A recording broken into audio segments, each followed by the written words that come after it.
Jumpa lagi dengan saya, masih di channel yang sama dan dengan kisah yang berbeda. Terima kasih udah mampir, udah subscribe, udah like, dan udah komen. Buat seluruh subscriber setia saya, terima kasih atas segala masukannya, terima kasih atas saran dan dukungannya selama ini. Terima kasih atas kesetiaannya. Dan bagi yang baru mampir, seperti biasa, jangan lupa untuk subscribe channel ini dan klik tanda lonceng untuk menyaksikan video-video menarik lainnya di channel ini. Sekali lagi terima kasih dan selamat menikmati.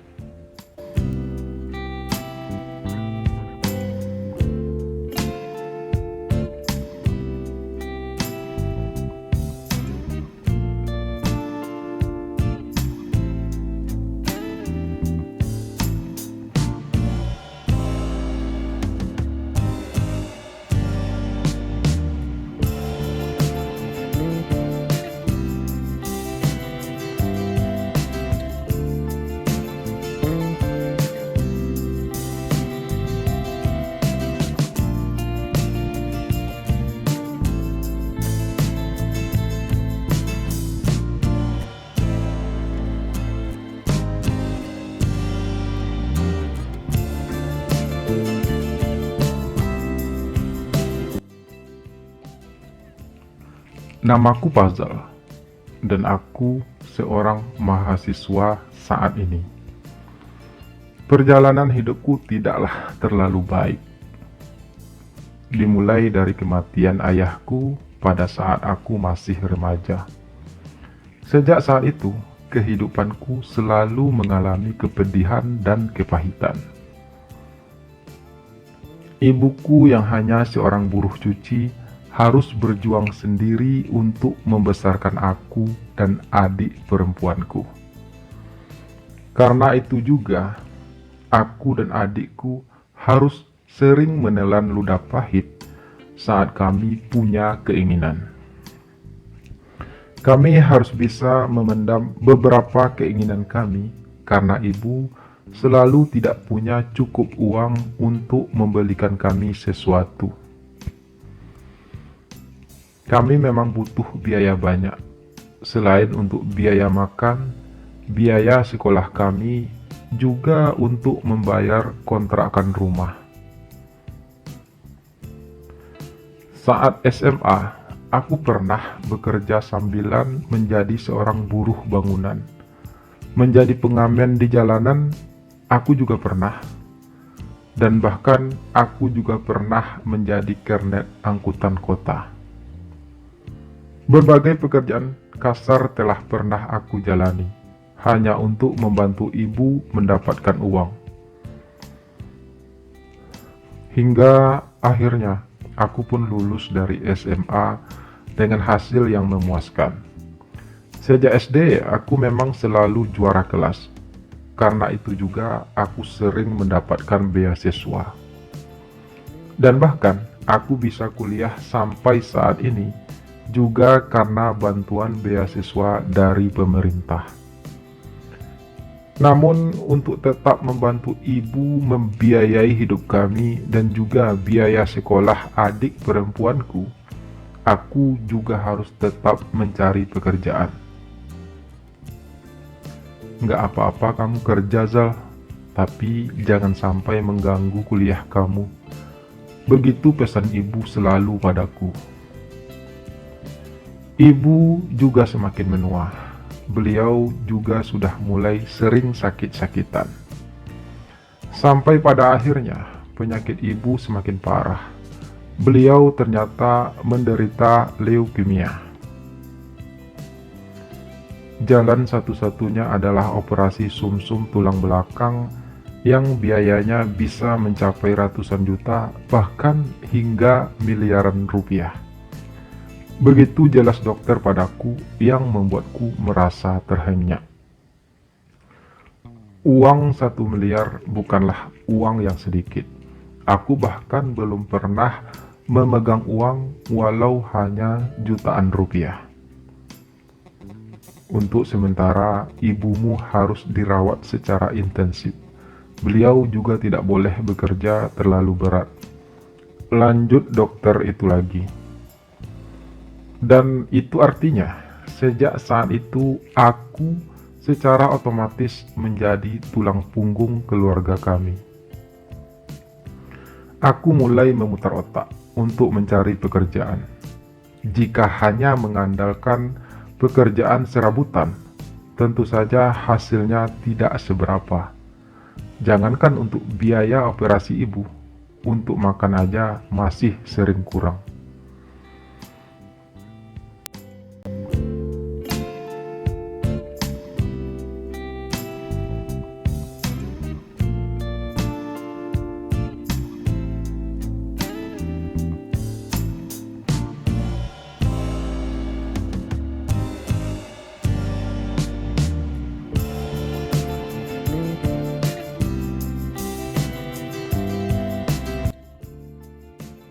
Saat aku sedang memikirkan hal tersebut di taman kampus, Andi, salah seorang teman kuliahku, menghampiriku. Andi sebenarnya adalah kakak seniorku di kampus. Namun entah bagaimana ceritanya, kami tiba-tiba saja menjadi akrab. Mungkin karena kami punya taraf ekonomi kehidupan yang sama. Andi juga hanya anak seorang satpam dan punya banyak adik. Meski kedua orang tua Andi masih hidup, namun kehidupan mereka secara ekonomi jauh daripada cukup. Aku dan Andi sudah kenal sejak lama, dan bahkan aku juga sering main ke rumahnya. "Gimana keadaan Ibu Muzal?" tanya Andi. Aku memang sudah cerita tentang ibuku yang sakit pada Andi. Aku dan Andi memang selalu terbuka tentang beberapa hal. Aku pun menceritakan tentang keadaan ibu yang menderita leukemia dan harus menjalani operasi dengan biaya yang sangat besar kepada Andi. Aku tidak tahu harus bagaimana mencari uang sebanyak itu, Andi. Aku benar-benar bingung, keluhku.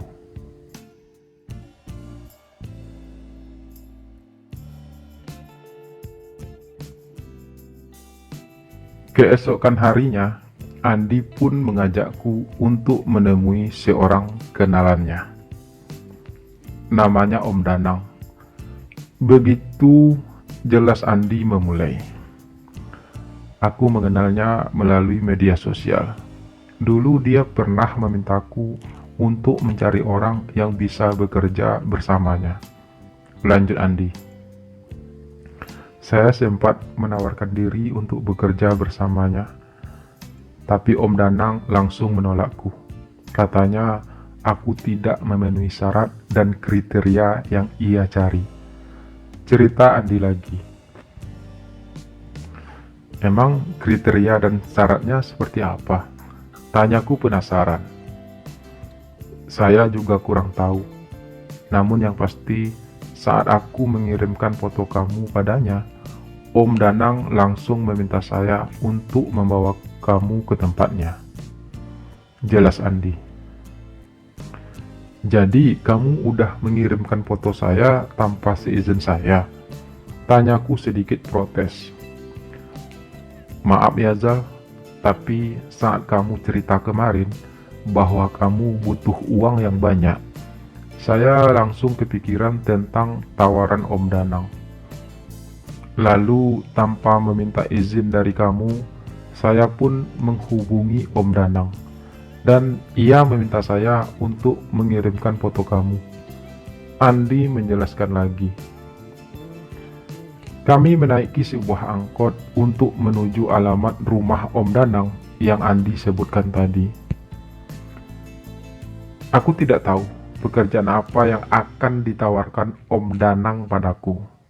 Namun kata Andi, aku bisa menghasilkan uang yang banyak jika aku bisa bekerja nantinya.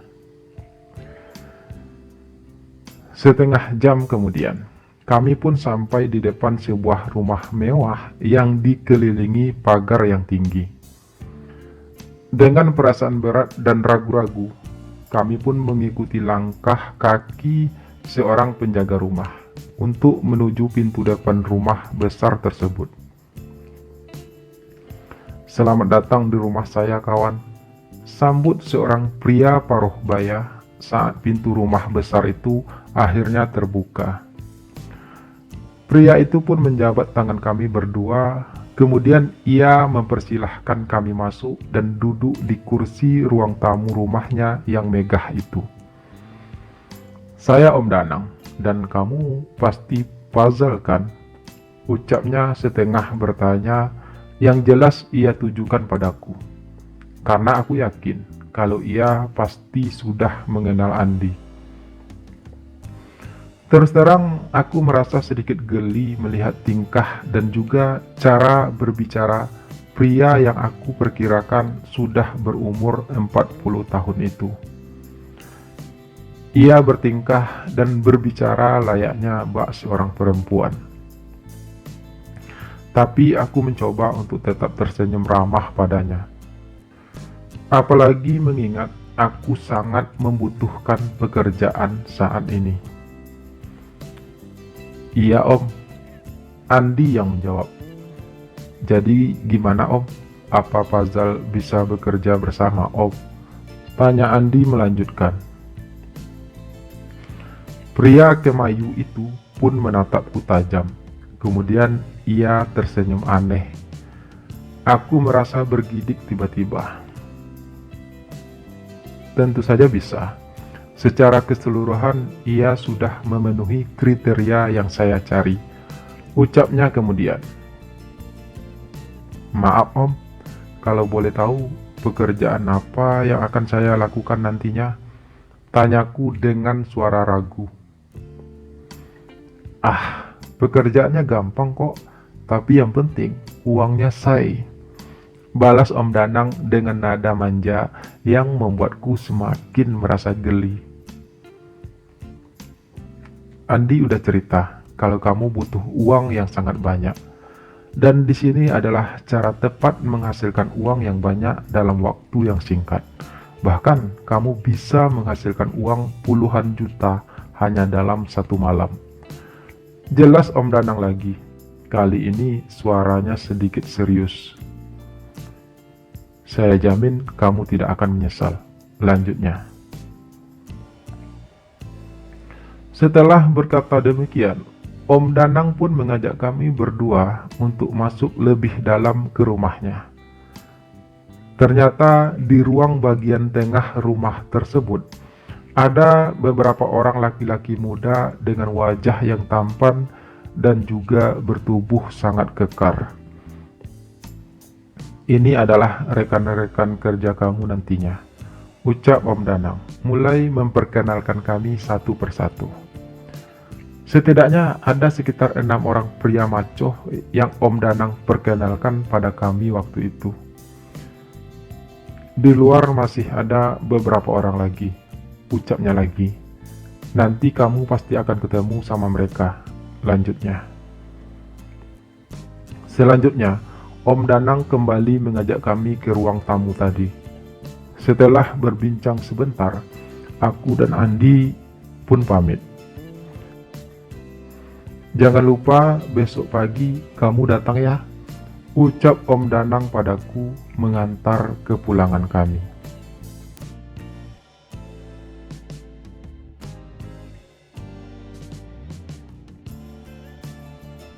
Keesokan harinya, aku pun berangkat menuju rumah Om Danang sendirian.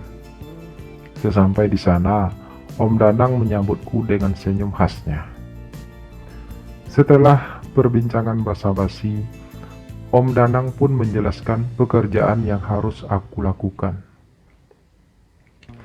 Ternyata aku diminta untuk melayani laki-laki homo kaya yang bersedia mengeluarkan uang yang banyak untuk kepuasan mereka di ranjang. Tiba-tiba saja aku merasa geli dan jijik membayangkan hal tersebut. Aku ingin menolak awalnya. Tapi kembali aku teringat akan kondisi ibuku yang sedang terbaring sakit di rumah saat ini. Jika aku menolak tawaran pekerjaan ini, maka aku akan kehilangan kesempatan untuk bisa mengumpulkan uang untuk biaya operasi ibu. Akhirnya dengan perasaan yang tak karuan, aku pun menerima tawaran tersebut. Kamu sudah bisa memulainya nanti malam. Kebetulan Om sudah mencarikan seorang pelanggan untuk kamu malam nanti. Jelas Om Danang, ketika aku sudah menyetujui semua persyaratan darinya. Om Danang mendapatkan 10% dari hasil bayaranku. Sedangkan untuk tip yang diberikan pelanggan itu sepenuhnya adalah milikku.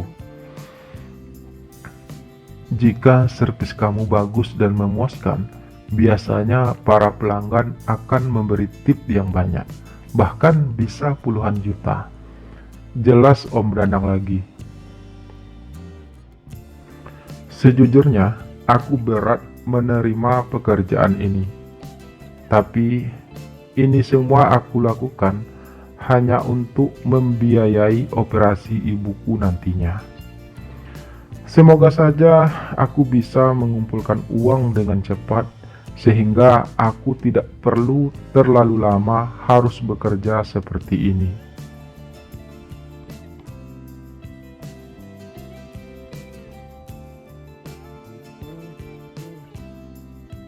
Malam pun tiba. Aku diminta oleh Om Danang untuk datang ke sebuah hotel sesuai permintaan pelanggan. Sesampai di hotel tersebut, aku pun langsung menuju kamar hotel yang dimaksud. Di sana, aku disambut oleh seorang pria yang sudah berumur, mungkin sudah berusia 50 tahun lebih. Oh, aku merasa bergidik memperhatikan pria tua tersebut. Ingin rasanya aku berlari dari sana. Namun kembali aku teringat akan kondisi ibuku. Pria tua itu mengaku bernama Om Danu. Meski aku tidak begitu yakin bahwa itu adalah namanya yang sebenarnya. Kata Danang, kamu masih berjaka, ucap pria tua itu. Aku tidak menjawab, hanya ikut duduk di tepian ranjang. Saya rela membayar mahal-mahal hanya untuk itu. Lanjut Om Danu lagi. Om Danu memang membayarku mahal. Menurut Om Danang, ia menjualku pada pria tua ini sebesar 20 juta rupiah. Kalau masih berjaka, memang akan dibayar mahal. Begitu jelas Om Danang tadi. Separuh uang tersebut sudah ditransfer ke rekeningku sebagai tanda jadi. Separuhnya lagi akan ditransfer setelah aku selesai menjalankan tugas pertamaku. Kalau servis kamu bagus dan bisa memuaskan saya akan memberi kamu tip yang besar. Om Danu berucap lagi sambil ia mulai mendekatiku. Masalahnya bagiku saat ini ialah aku tidak benar-benar tahu bagaimana cara membuat laki-laki tua ini merasa puas. Namun berdasarkan video yang diperlihatkan Om Danang pagi tadi, aku pun berinisiatif untuk memulainya. Setidaknya dengan begitu, aku bisa memberi kesan pertama yang baik pada Om Danu. Seperti dugaanku, Om Danu pun mulai terlena dengan apa yang aku lakukan padanya.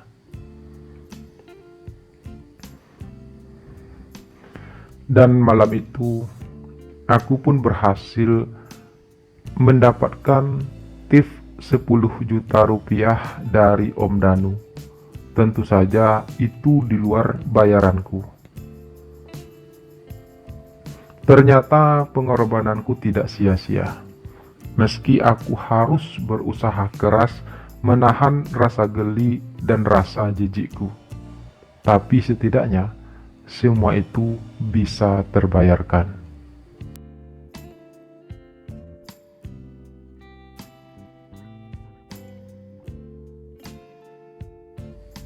Begitulah semuanya dimulai. Begitulah awalnya. Kenapa aku bisa menjadi seorang laki-laki bayaran? Untuk selanjutnya, aku pun terus mendapatkan pelanggan setiap malamnya. Dan cerita-ceritaku bersama setiap pelangganku akan terus aku ceritakan di sini.